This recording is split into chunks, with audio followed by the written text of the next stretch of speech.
Buenas tardes, licenciado. Mi nombre es Rosa Yesenia Mendoza Prado y soy estudiante de Derecho en la Universidad INECU. Bueno, el día de hoy abordaremos el proyecto final, mismo que se tratará de lo que hemos repasado a lo largo de las clases del cuatrimestre. Bueno, para esto hay que hacer una introducción al tema para no estar tan perdidos. En el presente trabajo se llevará a cabo, como lo menciona, el proyecto final de Derecho Procesal Civil, en el cual se abordarán desde temas y conceptos básicos de la misma hasta nos adentraremos un poco dentro de las pruebas, las testimoniales, los documentos importantes que lleva una demanda y pues comenzaremos con unos conceptos básicos de la materia. El primero es juicio ordinario civil. ¿Qué es esto? Bueno, este es un proceso contencioso típico al que se ajustan todas las contiendas entre partes que no tiene señalado un procedimiento especial. Esto es básicamente el juicio ordinario civil. Pero ¿qué es un juicio? Tenemos que entender también qué es un juicio. En él es el que decide acerca de una acción civil, de una materia regida por leyes civiles, donde se convierte un interés de los particulares. Teniendo claro esto, también hay que saber qué es un juez, porque es parte de. Un juez es la persona que soluciona los conflictos judiciales mediante la aplicación del derecho. Esta es una figura imparcial en el problema a resolver. ¿Qué es un tribunal? El tribunal es aquel donde varios magistrados administran justicia, esto desarrollando procedimientos legales que deberían normalmente concluir en la emisión de una decisión o llamada sentencia. ¿Qué es el proceso judicial? Bueno, el proceso judicial es básicamente el conjunto de trámites o actos realizados ante una autoridad judicial. Esta para resolver un conflicto entre varias partes aplicando obviamente la ley. Bueno, ahora pasaremos a qué es una demanda. La demanda es prácticamente el acto de iniciación procesal por autonomía. Se diferencia de la pretensión procesal en la que se configura un motivo de petición, formulada obviamente ante un órgano judicial. ¿Qué es la contestación de la demanda? Esta es la actuación procesal de la parte demandada mediante la cual responde a las pretensiones derivadas del demandante, que es la acción legal que dijimos. Bueno, estos son algunos conceptos básicos de la materia, es como para adentrarnos un poco hacia el tema. Y comenzaremos, ¿no? Teniendo claro todos los conceptos, ahora nos adentraremos a qué es una demanda y sus fundamentos jurídicos. La demanda obviamente es el primer acto jurídico procesal. Este sirve como un vínculo de pretensión dirigida hacia un órgano jurisdiccional, en el cual la legislación procesal en la demanda se trata de una petición, obviamente de otorgar protección jurídica en forma de una sentencia. Y este es prácticamente el concepto. El valor de la demanda. Bueno, el valor de la demanda es un requisito que debe expresar si el valor de lo demandado depende de la competencia ante un juez. Esto lo encontramos fundamentado en nuestro Código Penal, en nuestro Código Civil, en su artículo 253. Bueno, esto ya lo tenemos claro y ahora pasaremos a los documentos que deben contener la demanda, acompañarla. Estos son 4, que son los que fundan la demanda. Esos son todos aquellos los cuales emana del derecho. El otro, ese se encuentra en su artículo 94 y 95. El segundo son los que justifican la demanda. Estos prácticamente se refieren a los hechos expuestos en cada una de las demandas. En ella, este se encuentra fundamentado en nuestro artículo 324. El siguiente es las que acreditan la persona jurídica. De este prácticamente es de quien comparece a nombre de otro como representante legal, que es prácticamente los abogados en nuestro caso. Este se encuentra igual fundamentado en su artículo 94. Y por último, se encuentran las copias del escrito de la demanda. Estos son documentos anexos que servirán para el emplazamiento del demandado. Y puede ser un papel común, o cualquier otra. Bueno, este se encuentra fundamentado en nuestro artículo 95. Y ahora pasaremos a nuestro emplazamiento, teniendo claro lo de atrás.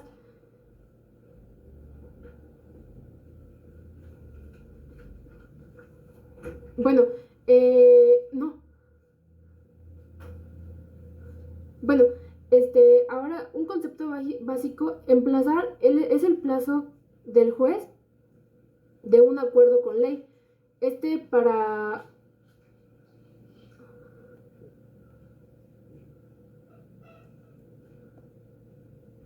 Perdón. Para que se apersone o conteste la demanda, según los artículos 14 y 16 de nuestra Constitución, solo podrá realizarse mediante un juicio ante el tribunal con todas las formalidades. ¿Qué quiere decir esto?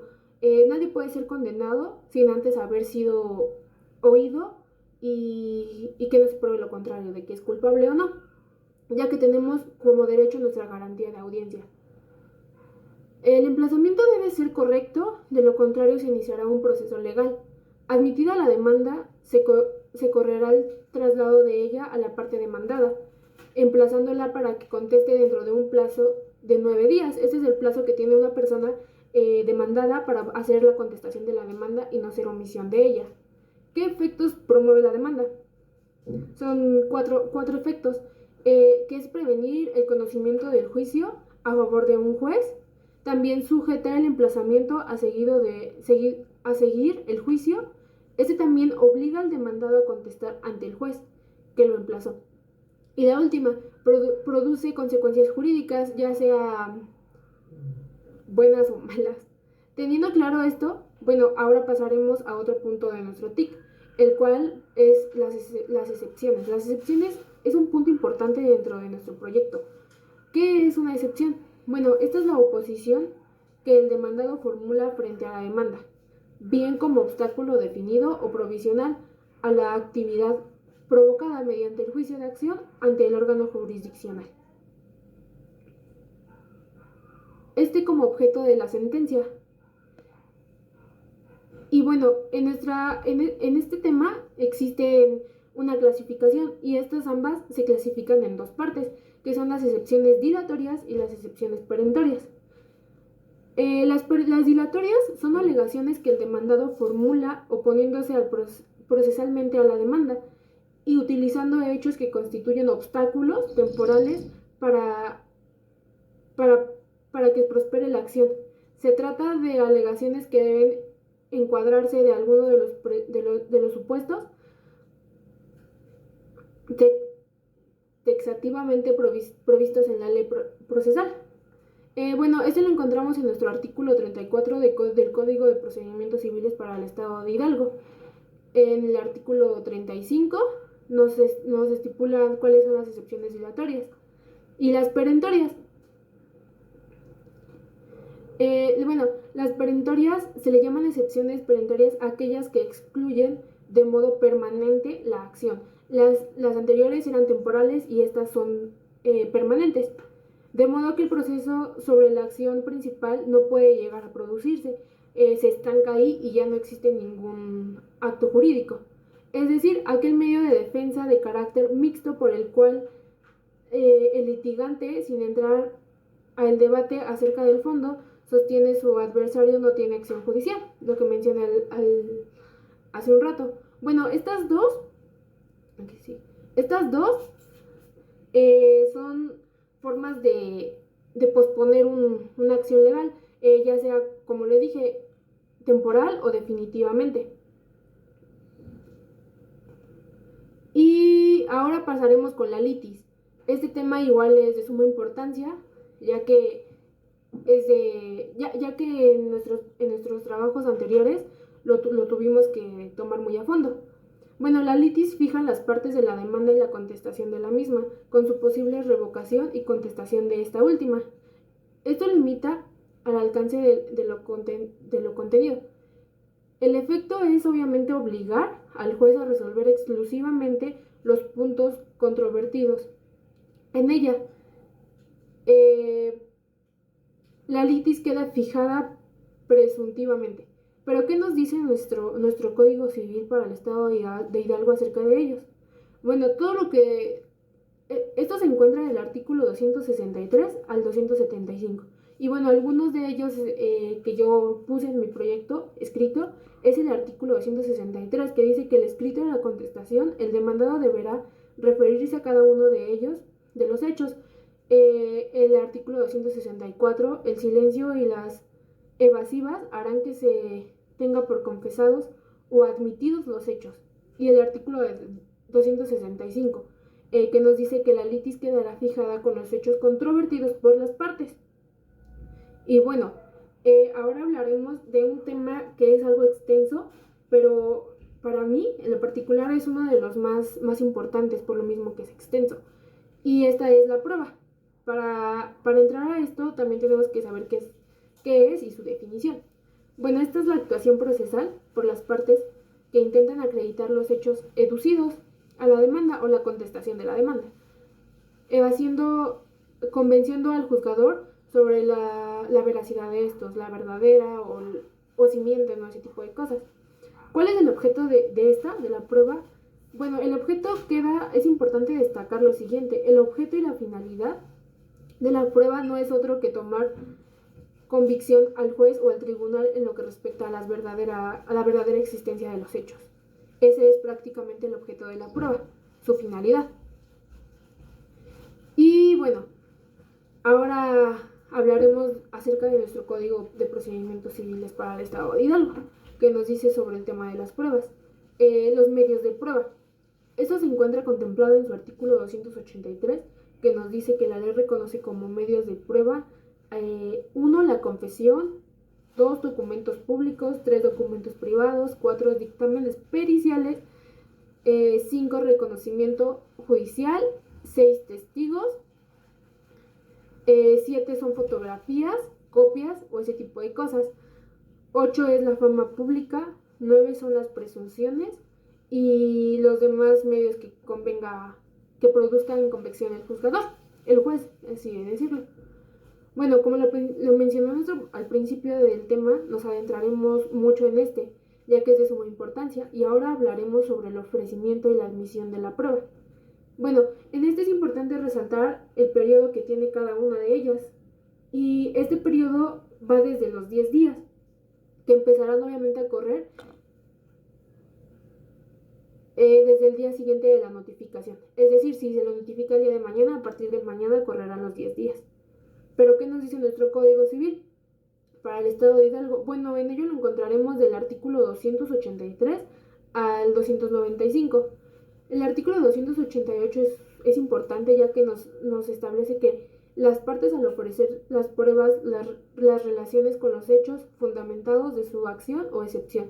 El artículo 292 nos dice que las pruebas están obligadas al ofrecer la prueba de documentos que no tienen en su poder, es expresar en sus archivos. En el 295 nos dice que al día siguiente del trámite del periodo del ofrecimiento de pruebas, el juez dictará la resolución. Y bueno, ya tenemos entendido lo anterior y ahora hablaremos sobre la forma escrita de la recepción de las pruebas, que prácticamente hablaremos de sus fundamentos jurídicos. Esto se encuentra en el Código Civil para el Estado de Hidalgo, en su sección 1, prácticamente del 297 al 304 de los artículos. El término probatorio. Su artículo 297 nos estipula que al día siguiente de que se notifique el auto de admisión, se abre por ministerio de la ley o el término probatorio de los 30 días.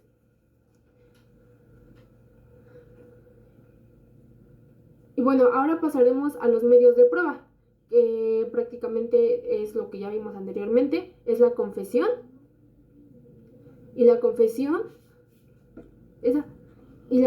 nos dice que es un medio de prueba judicial que consiste en una declaración de ciencia o conocimiento expresal, terminante, y sería hecha conscientemente sin acciones que destruyan la voluntad del acto, por por quién es parte del proceso en el que ocurre.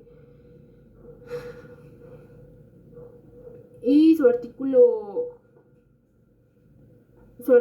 fundamento jurídico se encuentra en la sección 2 del Código Civil para el Estado de Hidalgo del 305 al 323, que nos habla acerca de todo lo de la confesión.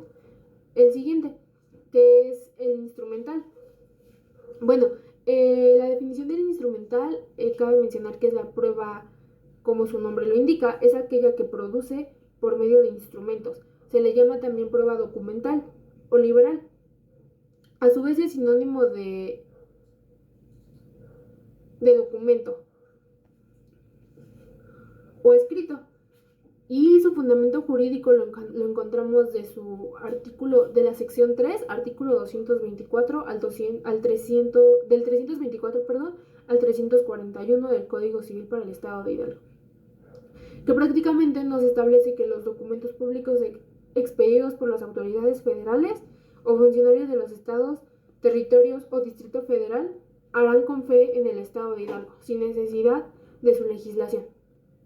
Prácticamente ese es el artículo más importante a mi ver. Y ahora pasaremos con otra, que esta es la pericial. Esta igual es de suma importancia. Este es un medio probatorio por el cual la parte puede solicitar al juzgador que sea admitida como prueba la declaración de un perito en una materia por ser necesarios, conocimientos científicos, así también artísticos, técnicos o prácticos para explicar y valorar los hechos relevantes, para llegar a una conclusión científica o un poco más adentrada. Esto se encuentra en su artículo 234 del Código Civil para el Estado, 342, perdón, del Código Civil para el Estado de Hidalgo. Los peritos deben tener obviamente un título en la ciencia o arte al que pertenezcan. El 343, cada parte dentro del tercer día nombrará el perito, a no ser que se pusieran de acuerdo en el nombramiento de uno solo. El 349, el horario de cada perito será pagado por la parte que lo nombró, o sea, la persona que lo solicitó. Y ahora pasaremos a hablar de otro medio de prueba, que esta es la testimonial. Bueno, este es un medio de prueba. Le encontramos su fundamento en el artículo, en la sección 6, perdón, del Código de Procedimientos Civiles, de su artículo 352 al 368 de dicho ordenamiento jurídico. La prueba testimonial es la fuente de evidencia más importante para un gran número de decisiones judiciales. Y bueno, como encontramos su fundamento legal en el artículo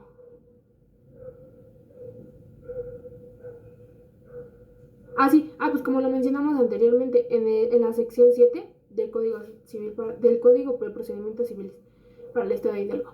Y bueno, ahora pasaremos con la presuncional. Este es otro medio de prueba. Bueno, también se le denomina como prueba circunstancial, pues se integra con una serie de indicios o circunstancias vinculadas entre sí, obviamente como armando un rompecabezas. Su fundamento jurídico se encuentra en el Código Civil para el Estado de Hidalgo, en la sección 9 del artículo 375 al 379 de las presunciones. Nos habla acerca de ello. Y bueno, ahora abordaremos otro tema. Teniendo en claro ya lo que vimos, pasaremos al tema de los alegatos. Este también es un tema de suma importancia dentro de las pruebas. ¿Qué sabemos sobre los alegatos? Bueno, los alegatos son los argumentos lógicos, jurídicos, que pueden realizarse de manera verbal o también puede ser escrita, que se presentan las partes ante el juzgador sobre el valor de las pruebas practicadas, para demostrar que los hechos afirmados en sus escritos iniciales han quedado probados, que ya se llegó a una verdad en esto, y que en cambio las pruebas de la parte contraria no comprobaron los hechos afirmados por dicha parte. Prácticamente se habla de quién dijo la verdad y quién dijo la mentira. Después de esto, pues obviamente se basa a la sentencia. Pero bueno, seguimos hablando acerca de ello, ¿Qué nos dice nuestro Código Civil? Bueno, en ello lo encontraremos fundamentado en su capítulo 8 de los alegatos en el procedimiento escrito, artículo 421. Concluida la recepción de las pruebas admitidas, quedará en la Secretaría a disposición de las partes los originales para un término común de 5 días, para que en 5 días, perdón, de los 5 días formulen sus alegatos. Pasado que sea el término para alegar, serán citadas las partes para la sentencia, como lo mencionaba anteriormente. Después de entregar ya las pruebas, los medios de prueba, todo para checar si es verídico o no, se pasa a la sentencia. Y bueno, a veces otro tema del cual hablaremos a continuación, la sentencia ejecutoria. ¿Qué es esta? Bueno, la sentencia ejecutoria que ya no admite recurso judicial alguno y se puede exigir el cumplimiento incidental o iniciar obviamente la demanda ejecutiva en su caso. Se dice que la causa de esta ejecutoria está ejecutoriada cuando han terminado todos los trámites legales. Produce además el efecto jurídico de la cosa juzgada. Prácticamente es el final de todo el caso, desde la demanda, como lo iniciamos, la parte actora y demandante, la parte de las pruebas, los medios de pruebas ofrecidos, los alegatos y la sentencia. Bueno, ¿qué nos dice nuestro Código Civil sobre la sentencia ejecutoria? Bueno, los encontramos en el capítulo 9 de su artículo 422 al 424. Y el 422 nos dice que hay cosa juzgada cuando la sentencia ejecutoria causa por el Ministerio de la Ley 1. Las sentencias pronunciadas en el juicio, las sentencias de segunda instancia, 3 las que resolverán la queja, las 4 las que resuelven una competencia, 5 las demás que declare el juzgador. Y bueno, hemos llegado al final de nuestro proyecto. Con este tema cerramos el proyecto. Como lo pudimos ver, hablamos desde el inicio de demanda hasta el final de la demanda, que fue la sentencia. Todo quedó fundamentado en nuestro Código Civil para el Estado de Hidalgo, mismo link que igual se anexará abajo del link del video. Y bueno, en conclusión acerca de mi proyecto, este proyecto para mí fue enriquecedor, ya que somos estudiantes de Derecho y este tema es muy importante dentro de la rama no solo del derecho procesal civil, sino como del derecho en general, ya que prácticamente todo se resuelve con una serie de pasos similares. Bueno, todo lo visto anteriormente en el proyecto final fue lo que vimos a lo largo del cuatrimestre, en las clases que usted nos dio. Y bueno, fueron grandes temas todos. Para mí uno de los mejores fue el tema de las pruebas, ya que es extenso y pues es de suma importancia. El tema de las pruebas, los medios de prueba fueron los que más me gustaron. Y bueno, con esto termino mi proyecto integrador. Muchas gracias.